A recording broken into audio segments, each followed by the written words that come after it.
स्वतंत्रता संग्राम में क्रांति और कविता दोनों का सम्मिलित रूप देखने को मिलता है। अशफाक उल्लाह खां एक ऐसा नाम है जिन्होंने क्रांति में राम प्रसाद बिस्मिल का साथ दिया तो कविता लिखकर भी अलग जगाने में साझेदारी की। ऐसा दिन भी आया जब हंसते हंसते फांसी पर झूल गए। भारत के स्वतंत्रता संग्राम के दौरान बहुचर्चित काकोरी कांड ने अंग्रेजी शासन व्यवस्था की जड़ें हिला दी थीं। इस कांड में जिन 4 क्रांतिकारियों को फांसी मिली थी उनमें से एक थे अशफाक उल्लाह खां। काकोरी कांड के योजनाकार थे राम प्रसाद बिस्मिल। अशफाक उनके साथ रहते थे और उनसे बड़े प्रभावित थे। अशफाक उल्लाह खान का जन्म 22 अक्टूबर 1900 को उत्तर प्रदेश के शाहजहांपुर में हुआ था। उनके पिता शफीक उल्लाह खान पठान थे और उनकी माता मजहूर उन निसा बेगम पढ़े लिखे परिवार से थीं। अशफाक ने राम प्रसाद बिस्मिल की बहादुरी के कई किस्से अपने बड़े भाई से सुने थे। अशफाक को बिस्मिल से मिलने की काफी इच्छा थी। बिस्मिल कवि थे और अशफाक भी कविता लिखते थे। 1922 में असहयोग आंदोलन के दौरान अशफाक की मुलाकात पंडित राम प्रसाद बिस्मिल से हुई। बिस्मिल को यह भी बताया कि वे अपने उपनाम वारसी और हसरत से कविताएं भी लिखते हैं। अशफाक जब भी कुछ लिखते थे उसमें सुधार की गुंजाइश को ध्यान में रखते हुए बिस्मिल को दिखाते।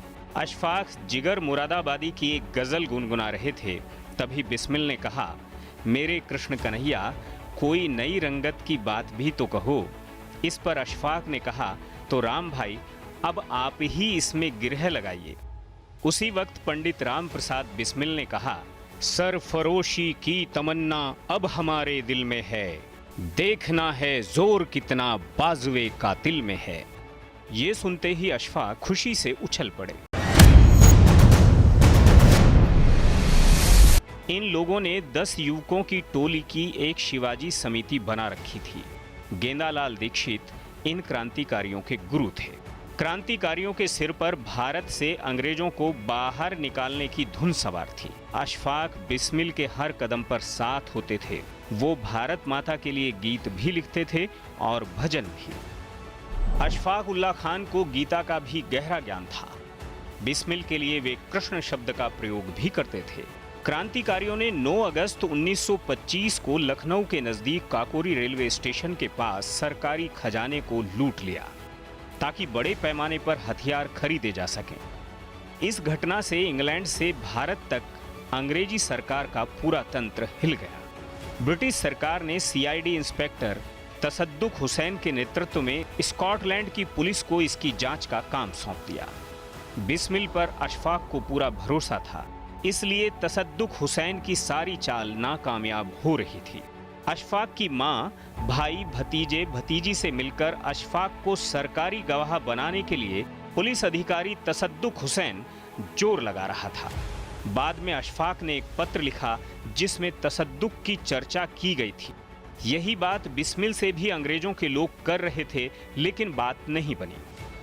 26 सितंबर 1925 को बिस्मिल समेत 40 लोगों को गिरफ्तार कर लिया गया, लेकिन अशफाक चंद्रशेखर आजाद के साथ भागने में सफल रहे। परंतु उनके एक पठान दोस्त ने उनकी मुखबिरी कर दी और दिल्ली में उन्हें गिरफ्तार कर लिया गया। बाद में उन्हें फैजाबाद जेल भेज दिया गया। 17 दिसंबर 1927 को राजेंद्र नाथ लाहिड़ी, ठाकुर रोशन सिंह और 19 दिसंबर 1927 को अशफाक उल्लाह खां और राम प्रसाद बिस्मिल को फांसी हुई। क्रांतिकारी हर हाल में देश की आज़ादी चाहते थे। अशफाक की कविताओं में क्रांति की आग झलकती थी। कसली है कमर अब तो कुछ करके दिखाएंगे, आज़ाद ही हो लेंगे या सर ही कटा देंगे। हटने को नहीं पीछे डर कर कभी जुल्मों से, तुम हाथ उठाओगे हम पैर बढ़ा देंगे। जब उन्हें कुछ लोगों ने कहा कि क्यों अपनी जान जोखिम में डाल रहे हो, तो उन्होंने लिखा था कि बुज़दिलों को मौत से डरते देखा।